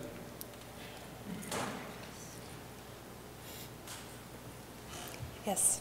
So if I gather right, the flooded areas mostly due to the rain. Is it because the rain fell right out of the flooded areas, or is it because rain came down the rivers flooded those areas? The question was, it seems that the flooding in Houston was mostly due to precipitation. Was that precipitation falling, coming from other areas? And to answer briefly, I'm not sure. What we do know is that the topography gradients had changed significantly due to the land subsidence, and there was a significant amount of runoff. So it's most likely a combination of the two, but we would need to do some further analysis to figure that out. Question here? Yes, of the three factors that you project forward, subsidence, sea level rise, and the stormy skies, which of those do you have the most and which least confidence in when you're talking about 2100? Well, we're using the projections for sea level rise, so whatever the uncertainties are there, we didn't alter them. The storm surge, we basically took the maximum that we saw at a tide gauge at the entrance to the bay. So that would be the uncertainty for that measurement.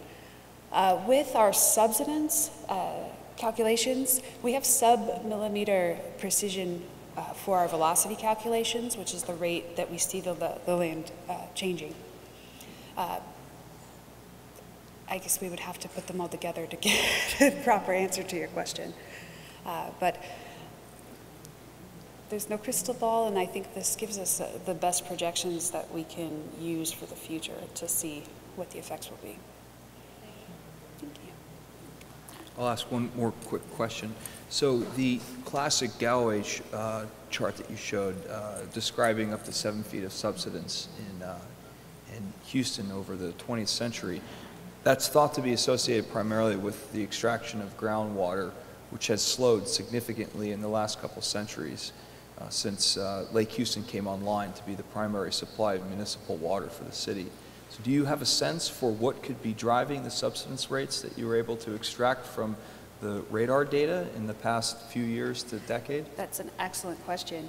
We took a look at well levels to see if there are significant declines in the water table levels, and there really isn't, especially in the areas that were flooded. We think that this subsidence is residual from heavy pumping decades ago. Interesting. So there's a lag period to Yes. adjust an equilibrium. Interesting. Okay, great. Thank you very much. Thank you.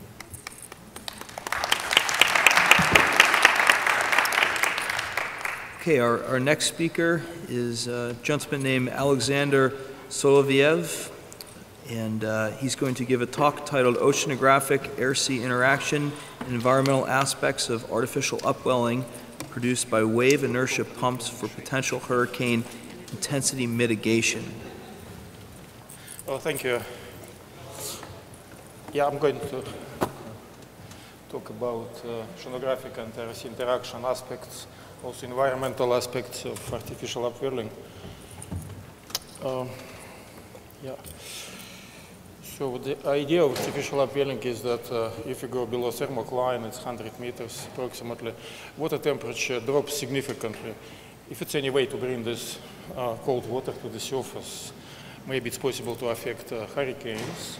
And a few groups have been working in this direction during last maybe 10 years. Was project by Homeland Security, to my best knowledge, Ocean Atmospheric Company is working. Yeah, interesting, Microsoft Bill Gates somehow involved. He's co-author on a few inventions about artificial upwelling. But there are still lots of mysteries about this phenomena. And one effect is that cold water brought to the surface has larger density and his tendency to sink. We decided to use computational fluid dynamics tools in order to estimate this effect. Actually, I was involved in one of the projects, artificial upwelling, very long time ago, 1980s, when I worked for Shishov Institute of Oceanology in former Soviet Union. And that experiment was on the Black Sea, and that was actually aimed at development of mariculture farming, not anything about hurricanes. At that time in Russia, nobody even knew what is hurricane. Yeah, so that was a very simple system. It was a tube, also buoy, and there is a valve at the top, and this system was following surface waves. When it's going down, valve is open and water is flowing outside. When it's going up, it's sucking water from below. And this actually system was tested on the Black Sea in 1980s with 200-meter tube.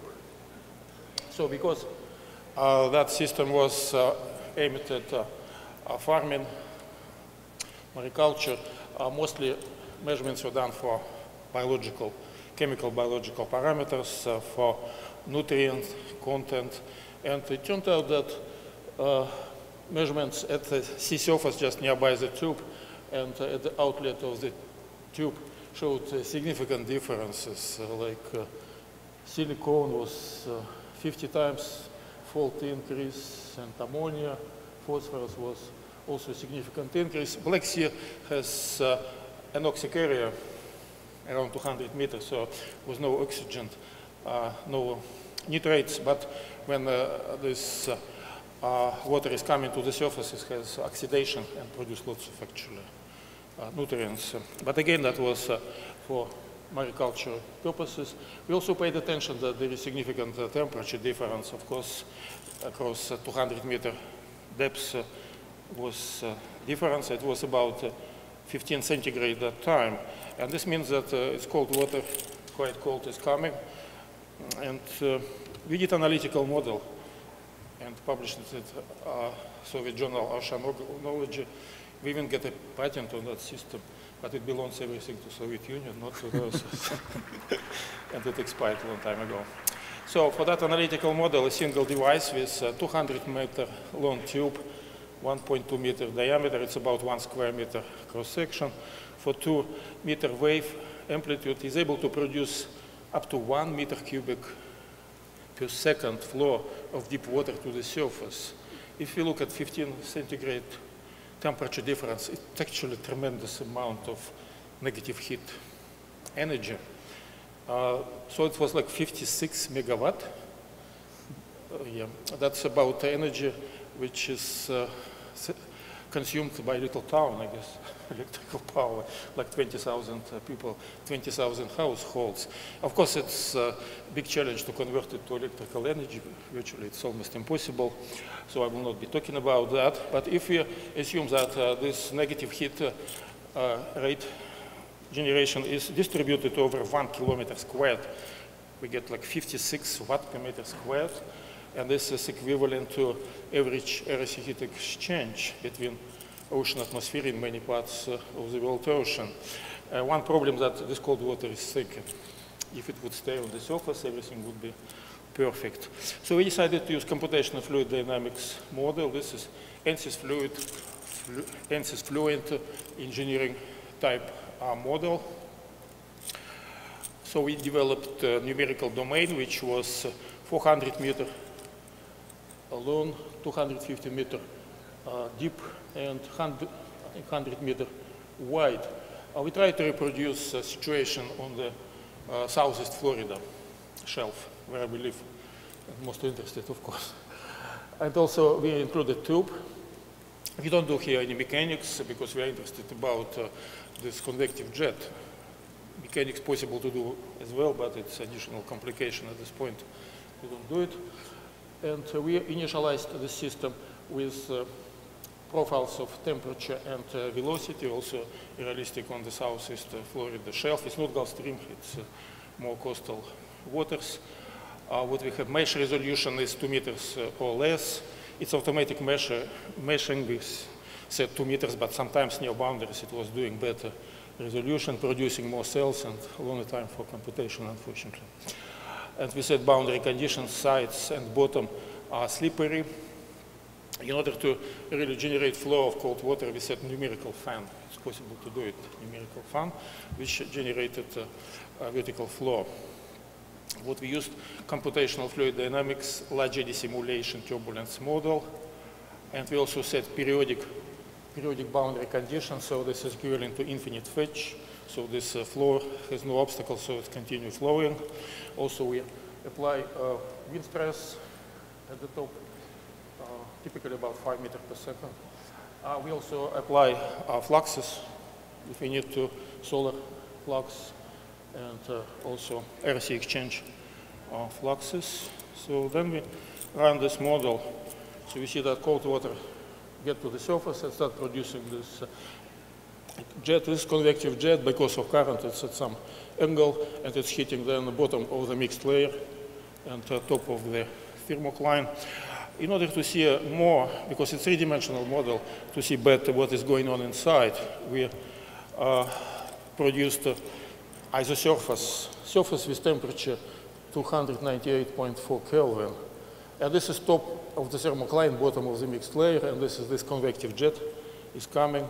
And you see as soon as this convective jet hits the bottom of the mixed layer, it wrecks some chaos. The interface quite significant. Yeah.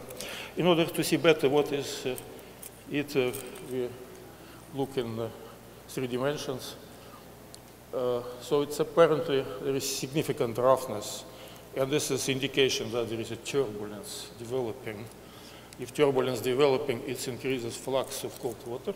So in addition of cold water released by this convective jet from the tube, the surface, there is also entrainment cold water. This makes the system more effective, actually. And what helps here is current, because this is energy of current, actually, is now released in order to produce this additional mixing. So what this means that there is significant increase of cold water from below, in addition to cold water released by the tube from the top. And this is effective pump only 11 hours. And you can see here that there is significant increase by 2 centigrade. Of course, this is a relatively small domain. It's only 250 vertical, 100 wide, and 400 meter long.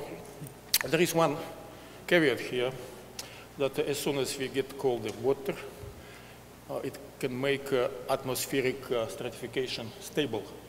As soon as atmospheric stratification becomes stable, we get some dependence of exchange coefficient on RC temperature difference. And normally when we have unstable stratification in the atmosphere, this is typical, water is typically warmer. We have an exchange coefficient for latent heat flux, also for sensible heat flux about 1, 2 to 10 to minus 3. But as soon as we get stable stratification, air temperature is higher than water, then it drops almost to 0. This is, of course, for 1 meter per second wind speed. It's not so steep if you go to a little bit higher wind speeds, but apparently effect is there. So we start actually warming ocean instead of cooling it, because we block evaporation, block energy going outside. So this is a problem. It's depending what kind of situation, what kind of regime. If it's on short time scale, it's maybe not big problem, like during a few days or week, it's not warming much. But if you're talking about like season, then we start actually accumulating heat energy instead of reducing it. It's still reducing the surface temperature of mixed layer, but it will be taking more energy, more global warming. Yeah, that's maybe negative effect, but in some situation maybe not. It's possible. There's been recently discussion about increasing heat content of the Southeast Mediterranean in order to increase rains in the Levant, because there is some dependence how much heat is accumulated during summertime and how big are winter rains. That's maybe that will help. And then actually question, is it really anything realistic here? So our estimate shows that it's required from 20 to 200 wave inertia pumps per kilometer squared to reduce mixed layer temperature by about 2 centigrade during 1 week. If we're doing this for 2 weeks, we need only 10, from 10 to 100. And again, it depends on initial conditions, on initial stratification, how deep is initially mixed layer, what is the stratification. Of course, there are environmental consequences. Algal bloom, since you saw on one of the first slides how much nutrients are brought to the surface, yet enormous amount. It's almost like real upwelling. If it is for 1 or 2 weeks, probably it's not a big deal, just this bloom will emerge and disappear. But if you do something during season, of course, in that case, we get some problems. So we turn actually, like if it's Southeast Florida climate to California type climate with upwelling, and the ecosystem, of course, will be completely different. Is it good or not, or bad? I don't know. It may happen. And also, again, I mentioned accumulation of heat in the water column due to suppression of RC fluxes. It's actually been accumulating. Good about this system is that it is, we don't add anything. It's geoengineering, but there is nothing added. It's just mixing water, no additional components, only algal bloom. So the conclusion is that computational fluid dynamics simulation shows that cold water brought to the surface sinks to thermocline, and it may enhance mixing across the thermocline. A system of wave-driven upwelling devices may aid in the modification of extreme climates, like increasing temperature during summertime and increasing during wintertime if we accumulate more heat. And also it may help to mitigate somewhat hurricane intensity. Of course, we're not talking about stopping hurricanes, that would be completely insane, but maybe reduced this hurricane intensity a little bit, and little decrease of intensity sometimes might have significant consequences. And again, on seasonal time scale, artificial upwelling may result in an increase of the heat content of the entire water column, though reducing the mixed layer temperature. Thank you. And thank Michael McGowley, who prepared these nice animations.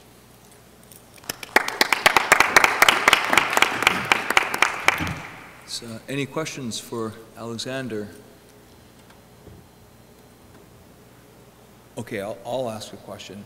Is it feasible to deploy such engineered pumps in advance of a hurricane? How much time would it take? Yeah, if they are ready, they measure before it. It's not a big deal. That's the problem. It's too many. Necessary to have too many. Are they cheap? Because what is that? Just tube, buoy, and valve. Valve is just plate which go up and down on the lids. It's of course ship time is more expensive, and this is kind of very marginal opportunity, and it's good probably continue working in this direction. But right now, I don't think anyone will be doing that. But to understand really what is opportunities here, I think it's good. Very, very enlightening talk. Thank you, Alexander. Thank you. Okay, so thank you everyone for your patience. This brings us to our final talk of our session. This is by Seong No from the University of Texas at Arlington. The title of Seong's talk is Dynamic Inundation Mapping of Hurricane Harvey Flooding in Houston Metro Area by Hyper-Resolution Modeling and Quantitative Image Reanalysis. Hello, everyone. Previous speakers talked about various aspects of Hurricane Harvey. So I will talk about how extreme rainfall was translated into inundation, especially in urban area. In Houston, using dynamic wave model and quantitative image analysis, so we try to reconstruct a spatial temporal evolution of inundation in this area.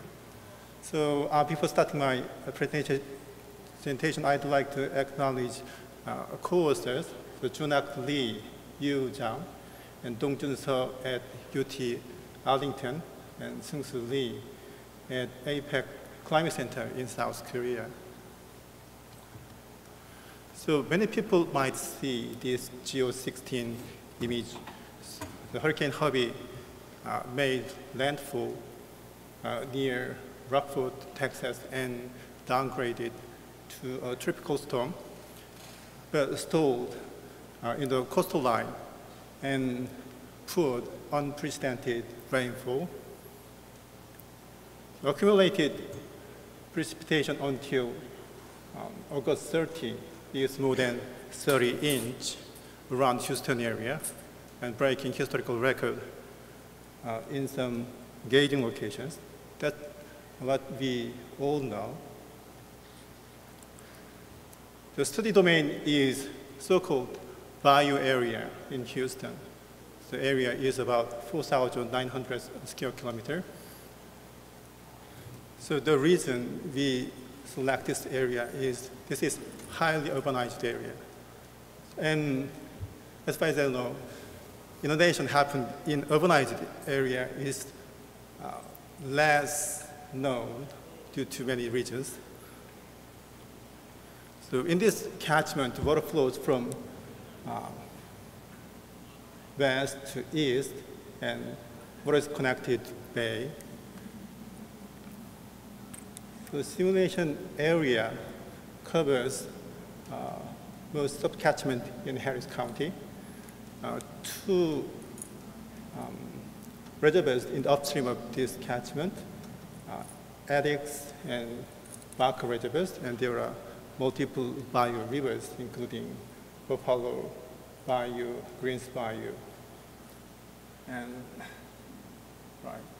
Simpsons Bayou, right? So this photo shows inundation happened around Greens Bayou. So before flooding, this was a road, but we're convinced these two photos indicate the same location. It's just signs along the road. You can see this sign, this photo, and same one in the back.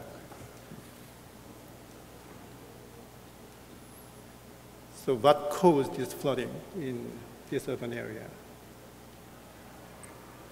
I think many will agree extreme rainfall is a driving force of this rainfall, but audience in this room may agree.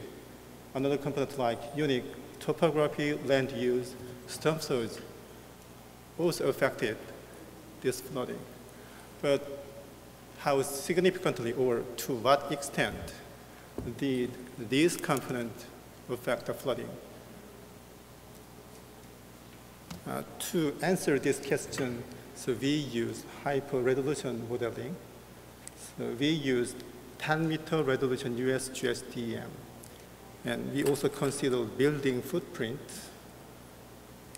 So you can see purple dots in these enlarged figures. We consider this effect in hydrodynamic modeling.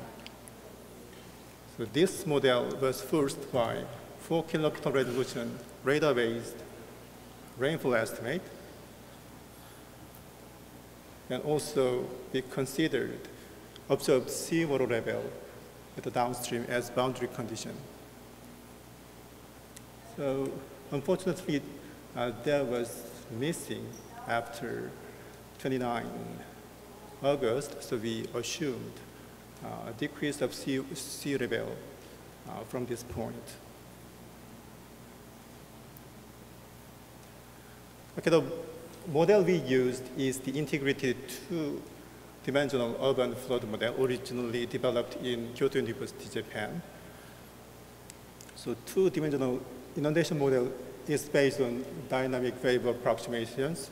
So there is another option. We can use storm drain modeling, but we do not simulate storm drain in this simulation.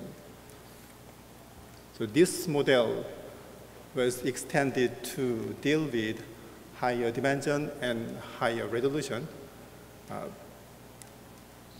much faster using hybrid parallelization. I will not go to the details, but we also used Stampede supercomputer in Texas Advanced Computing Center.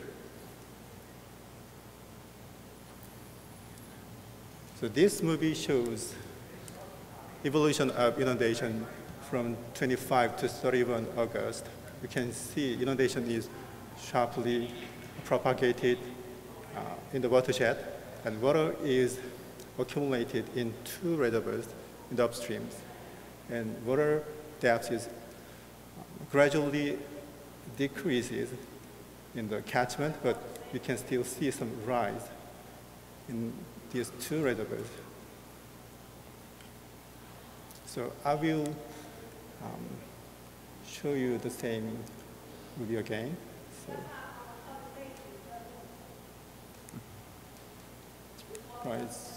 So inundation has happened in rivers and urban areas very sharply.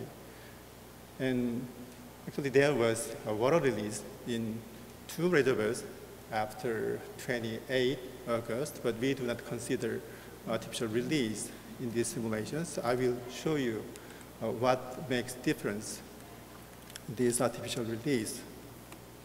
Anyway, this is the simulated maximum inundation extent from the previous slide. I think this is one of the most detailed inundation map we have around this urban area.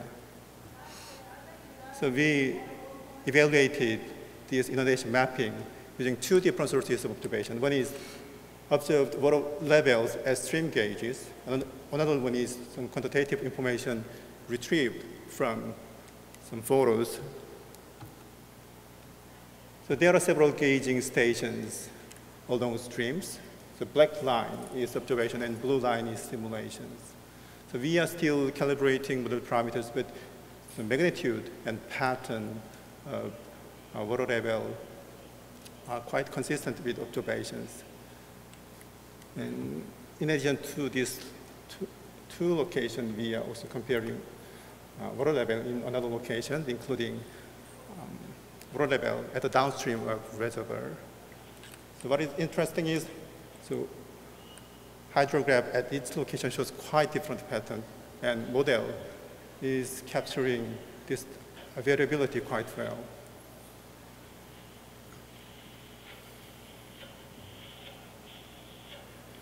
But a focus of this study is not just on the stream, so we wanted to demonstrate and reconstruct evolution of inundation in the street level and residential area. So we compared simulation with some retrieved observations. There are many heartbreaking photos we can get from online. So we tried to retrieve some scientific information to evaluate inundation mapping.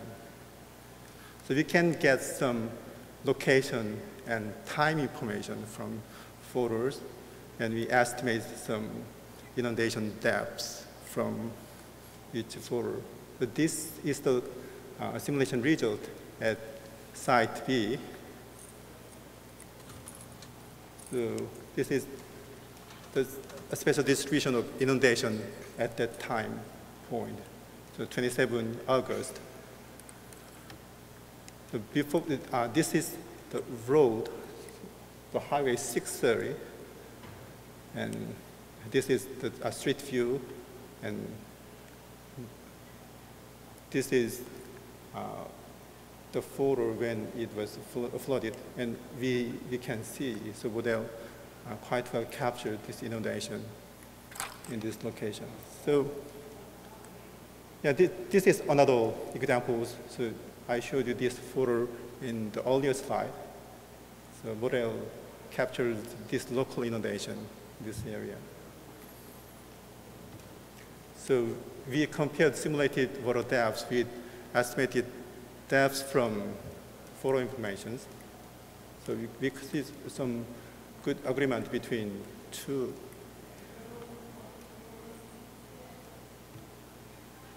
If we have this kind of image, I think it was taken from a helicopter.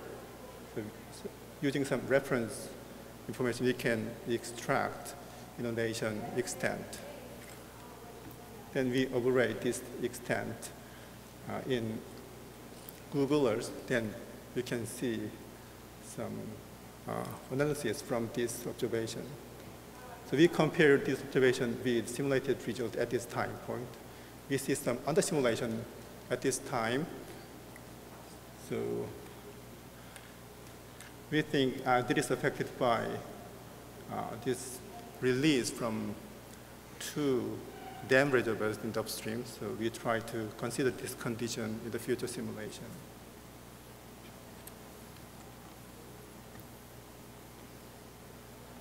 Okay, so let's quickly go back to this maximum inundation extent. So when you compare locations indicated by the three arrows, you can see these areas are already inundated in the previous time step, and just water removed fast due to upstream condition was not considered at this time step. Okay, just recap one take-home message. So to understand this complex phenomena, so to use hyper-resolution model is one method to better understand dynamics of this extreme flooding, and you can better improve inundation mapping using this qualitative and quantitative image reanalysis. Okay, that's all that I have. Thank you so much. Thank you.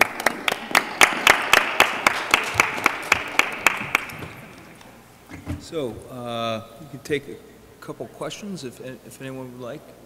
In the back there, please. So did you have access to photos that were showing a lack of inundation as well for your evaluation?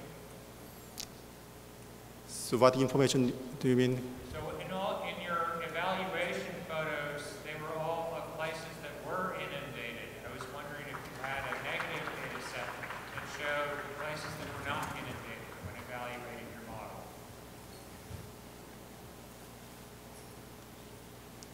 Not yet. So usually photos we can access usually show inundation. So I think, but that will be very important to validate the location where it's not inundated. Yeah, I think that's a good point. Any other questions? So I just have, oh, please, yeah. Are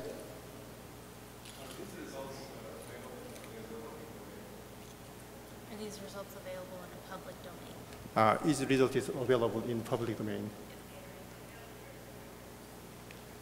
We hope so. We're still calibrating the model and hope to publish the results soon. Can I send you an email about this? Sure. My suggestion is that, with digital technology and camera cell phones nowadays, is that you advertise your research efforts as broadly as possible to the large Houston metro community to see if you can find or solicit a response for feedback from people's cell phone cameras. For example, I know in my phone here, living in Houston near Rice campus, I have at least 24 photos of street flooding that I just took. So it seems like this would be a great opportunity to crowdsource for abundance of photos that must have been produced from the 6 million plus people that live in the Houston metro area. Otherwise, your half a dozen or a dozen Associated Press photos maybe help to test that hypothesis, perhaps not validate it. So a crowdsourcing effort here seems like it would be very pertinent to your validation efforts. Right.